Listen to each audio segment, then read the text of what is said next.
Welcome to the Commercial Edge podcast with me, Chris Webber.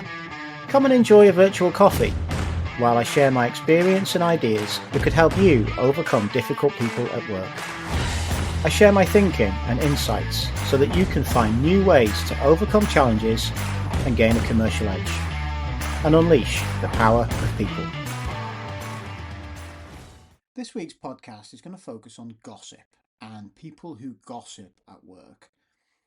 I've got a couple of things to talk about. Talk about gossip as a poison for the culture that you work in, the damage that gossip has on business planning, how we feel about it and what emotions come up from gossiping.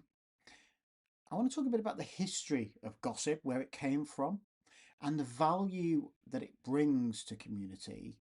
And then I'm going to finish by talking about controlling the narrative and some tips to manage secrets and make sure that you don't have to worry as much about gossiping. So let's start about talking about gossip as a poison for culture. I know quite a lot of people who struggle with the idea of gossip around the office. They get really frustrated by rumours, innuendo, by the divisions that it's caused. And having to manage gossiping, having to manage politics as they see it, becomes an incredibly frustrating part of their job. And it's seen as a distraction. They they're trying to stop people from gossiping about others around their business, around their team, around their organization.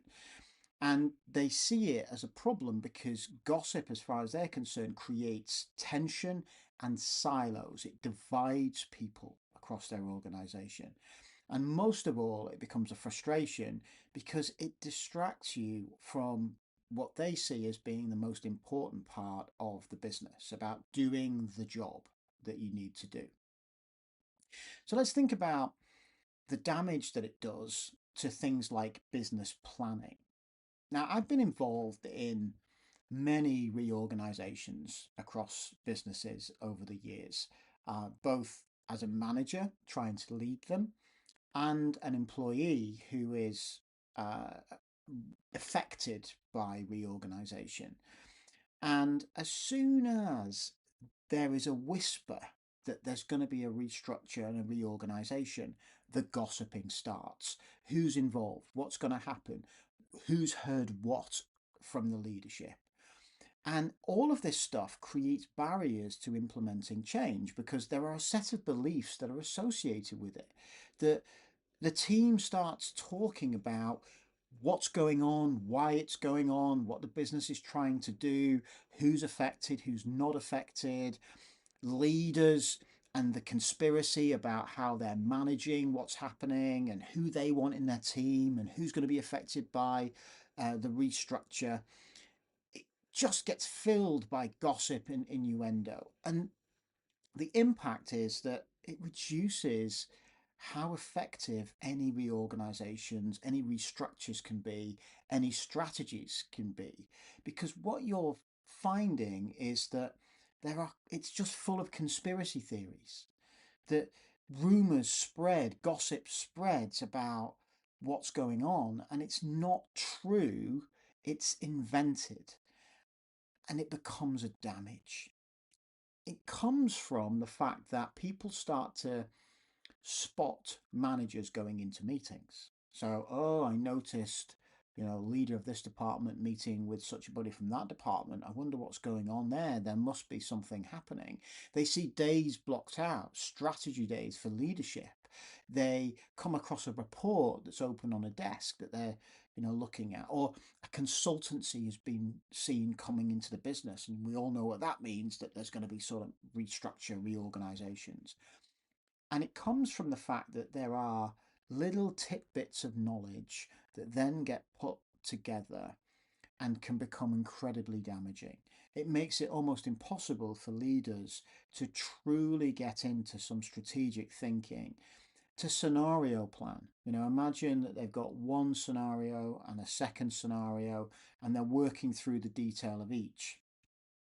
If rumours come out, how would you feel when you start to reflect on, well, this one means certain implications. Well, if that rumor gets spreads out, then people are going to be thinking that's what's the decision that's going to be made. Not necessarily the case. These become barriers and problems when you're trying to really think about the business and what the strategy is for the future and how you're going to make change happen. This is why rumor, why gossip is seen as such a poison across organizations. And it leads to incredibly powerful emotions across the team. I know people who feel incredibly victimized by gossiping. How does it feel when you hear somebody who has told a story about you? Um, you feel out of control, a loss of control, because what other people are saying about you is not necessarily true. And you can't control what they're saying. You find yourself responding and firefighting to rumor and innuendo and gossip, and you lose that sense of control. And I've already talked about managers who feel frustrated for the time that's wasted in the business trying to put an end to gossip, trying to stop rumors from spreading, trying to control what is being said. And ultimately, you can result in a culture and a team which is just full of rejection, loss of confidence, people who feel like they're an outsider because they're not part of a gossip group. It just reminds me of an episode of Friends, if anybody's rewatching Friends from decades ago, where Rachel eh, decides to start smoking because the people who go smoking have this opportunity to gossip and share information, and she feels outside. And so she begins smoking at work to get in with that group. And I know that feeling. You know, I've been in meetings and conferences where there's a group of people who go outside and they create this little clique of people in the know, sharing little bits of information, especially across teams and departments. And I think that's a good example of how rejection can come from this sense of rumor and gossip and people feeling like they're on the outside of something which they should feel part of. And gossiping is not new.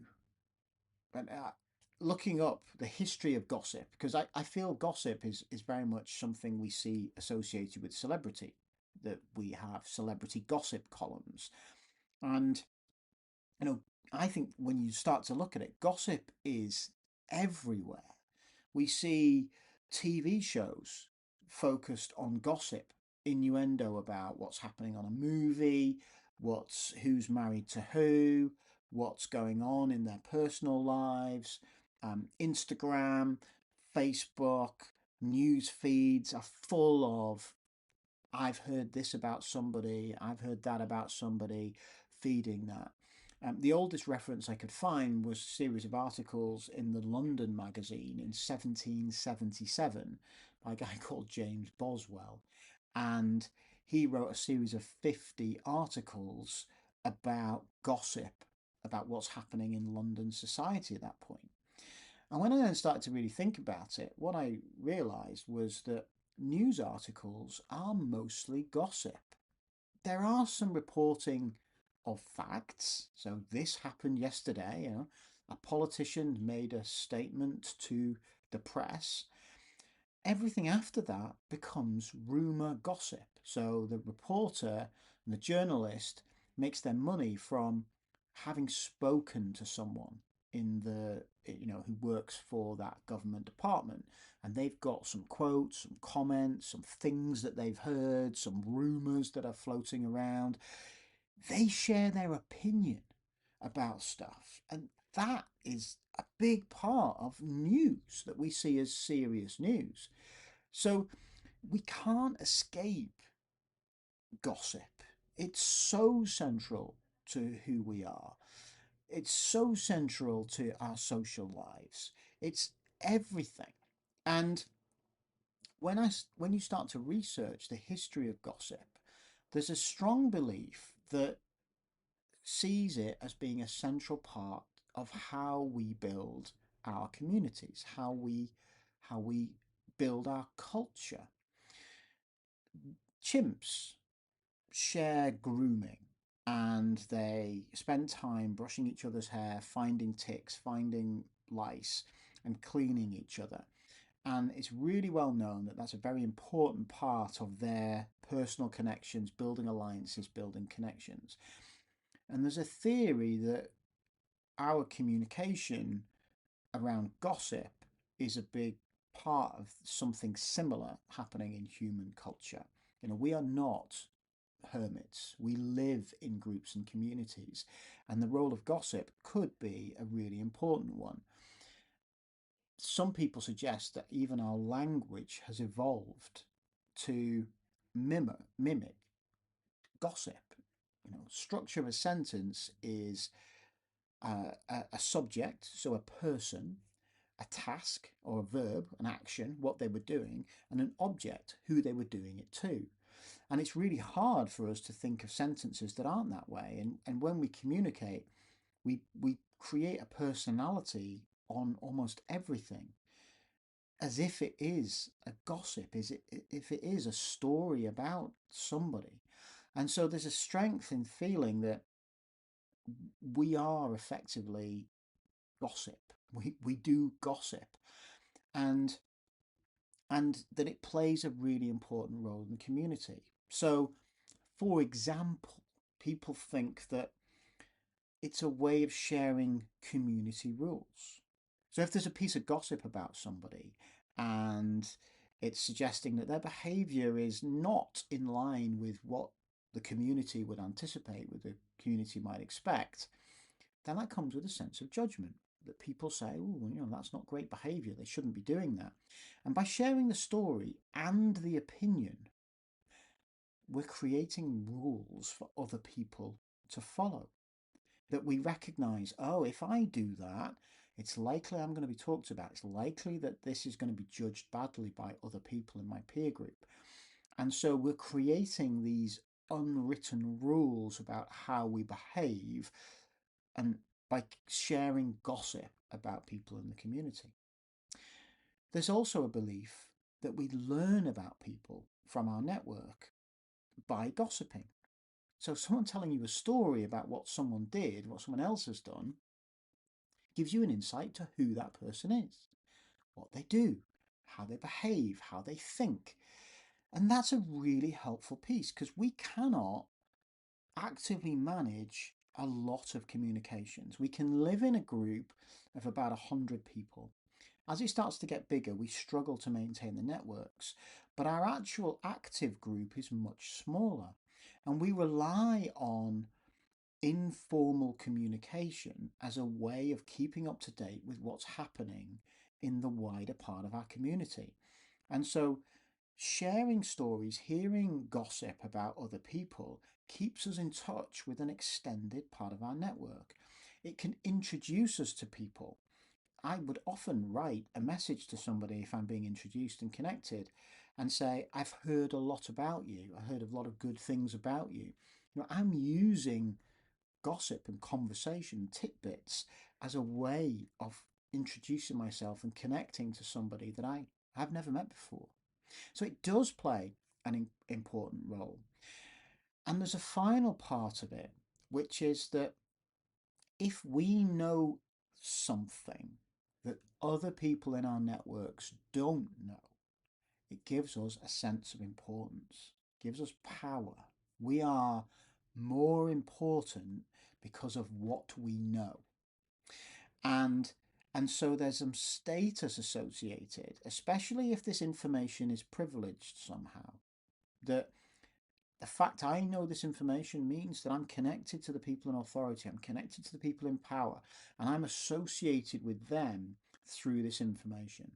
And so there are three really good reasons why gossip plays a very central role in our communities and in our networks.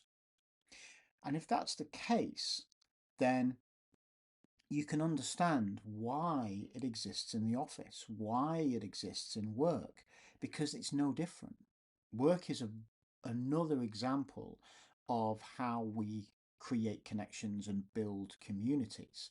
So if you think about the role of gossiping and why we do it at work, well, it creates your culture.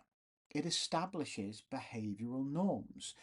And we are the stories that we tell about people, the examples of good behavior that we share with others. Somebody did something amazing. Or I heard this is what somebody did in a meeting the other day and it went down really well. They become the benchmarks that other people will imitate, even if they weren't there. Being judged badly. You heard somebody was in trouble with the boss. I've just heard that Johnny's got in trouble with the boss. Why? Well, because he did this, he did that, he did the other. That's gossip. But what you're sharing are rules about what your boss expects, what your boss anticipates about the behavior. And so it allows us to create consistency across a wide group of people in the office. It's a tool for teaching, it's a tool for learning.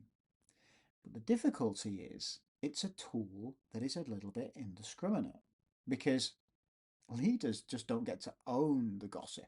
They don't get to tell people what the gossip is. It becomes self generating.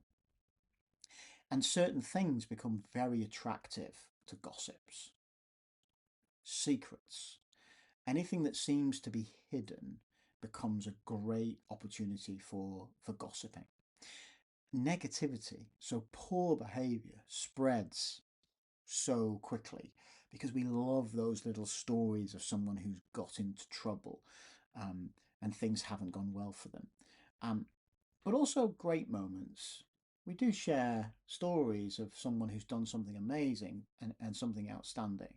So you can see that it becomes self generating and self attractive, which is hard for leaders to control as a tool. So, how do you control the narrative? Because there are so many negative things associated with gossip and rumour that we do need to think about how do we control this?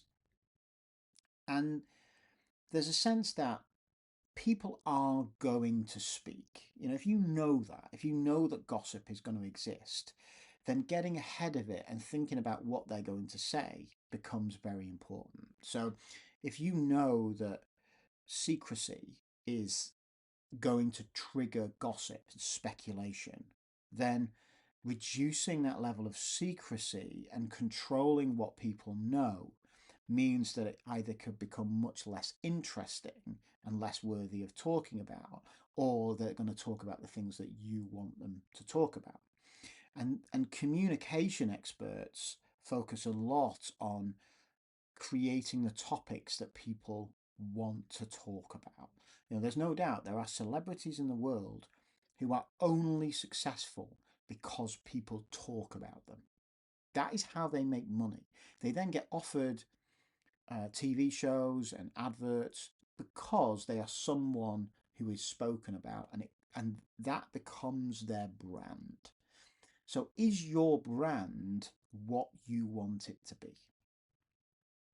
There's a good example. I remember King Charles now. Um, he had a terrible reputation across the UK. His wife, Diana, Princess of Wales, was much beloved across the UK. She did amazing things for children. She did a lot of charity work. She did some things around HIV, the minings that were left in Africa. Some real stuff where she was seen as really courageous and really connecting with people. And when they split up and when they were divorcing, it was him who was painted as the villain, and the way he supposedly treated her was seen as a real negative.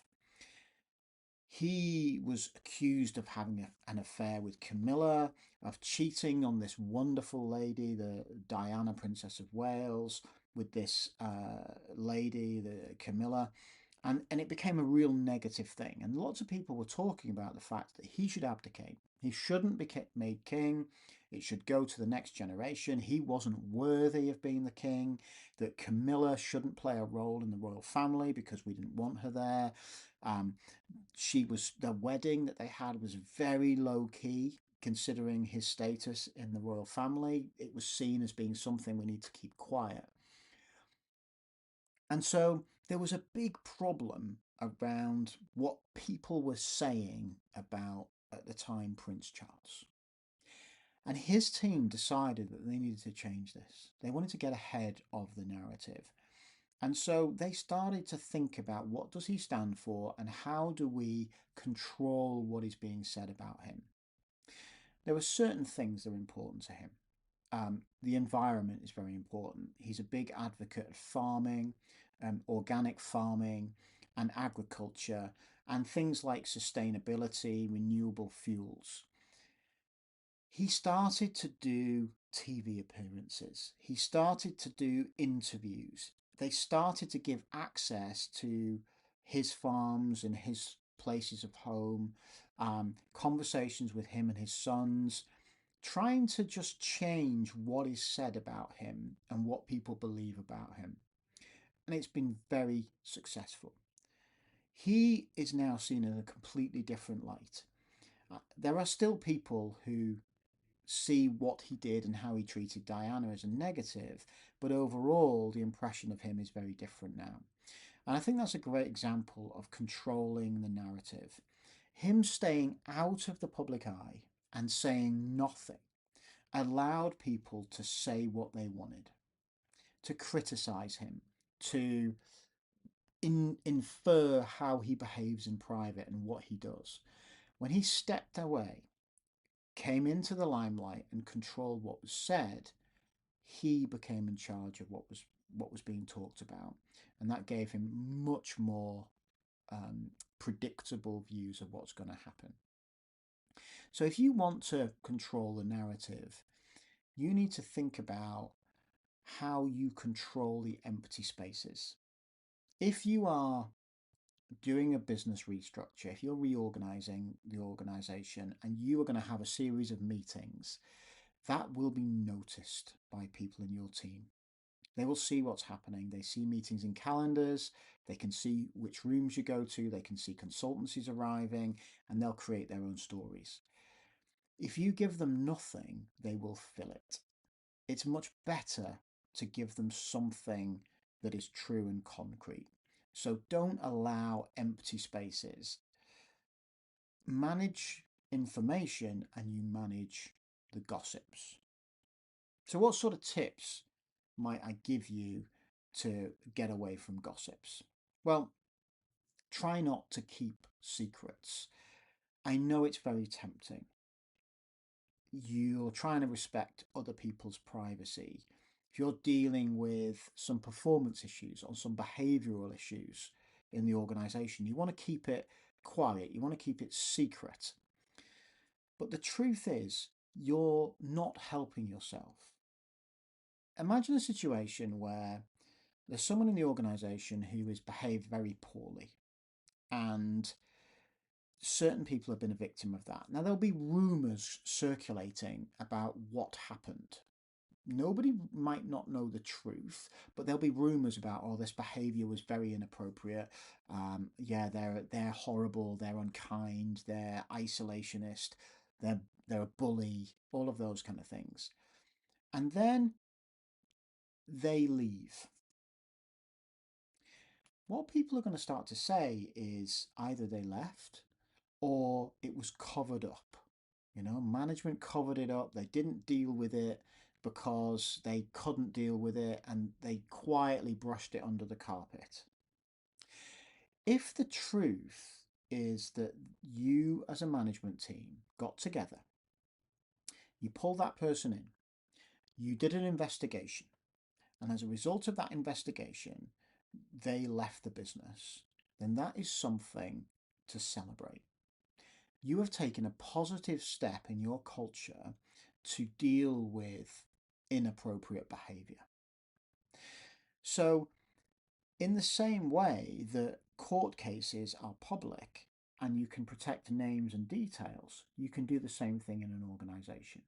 So you could say that there have been some allegations of inappropriate behavior and bullying across the organization, and we as a business, as a management team, we actively investigate these.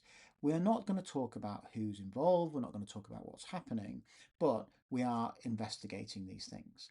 And afterwards, you can then talk to your teams and colleagues and say, oh, there was found to be no fault, and so therefore we expect behavior to be go back to normal. There should be no carryover. We've investigated it. It needs to carry on as normal because there were no problems. If there were problems, you can then say we investigated and we found that there were problems, and as a result of the investigation, somebody has now made the decision to leave the organization.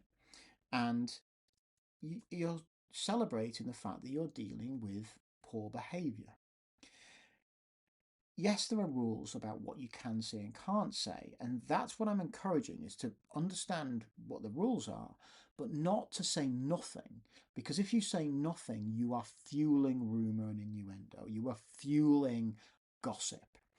The secret itself creates the negativity. You're creating the fuel of what are people saying, and you're not in control of that.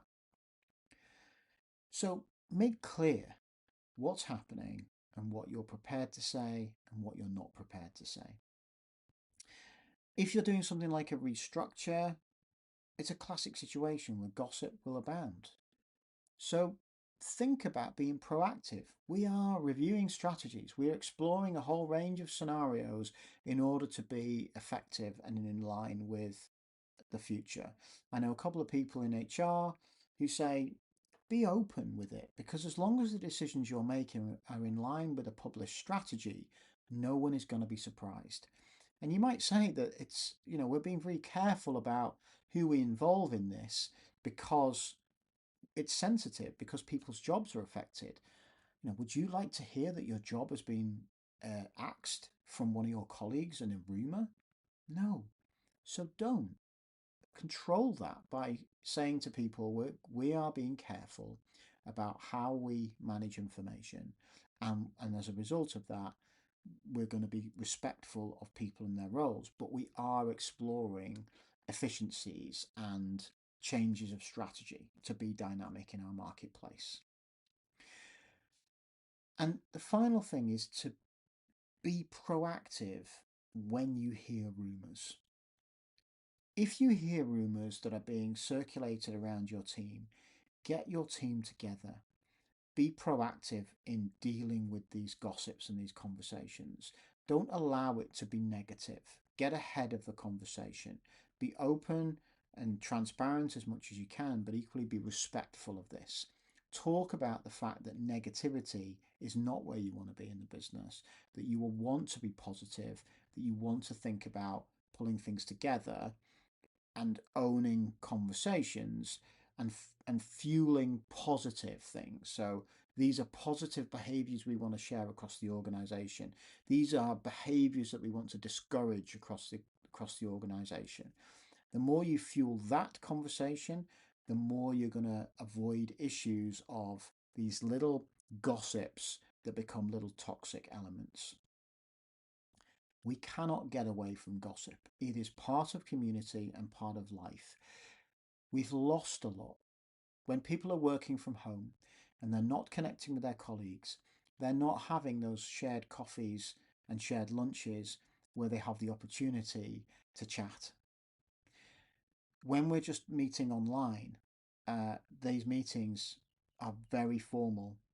You lose the opportunity to really allow communication with people. And it is not a negative, it is a positive. It helps people to bond. One of the important elements of getting your team to connect and communicate with each other, getting people face to face, is the opportunity to gossip. You just need to make sure that it's a positive thing. Make sure it's a productive thing, because you are missing out on a positive, productive work culture if you try to kill all gossip. It's never going to happen. Just find ways to get ahead of it. Thanks for listening to the Commercial Edge podcast. I'll be back soon with another episode. Join me then when we delve into more difficult conversations. See you next time.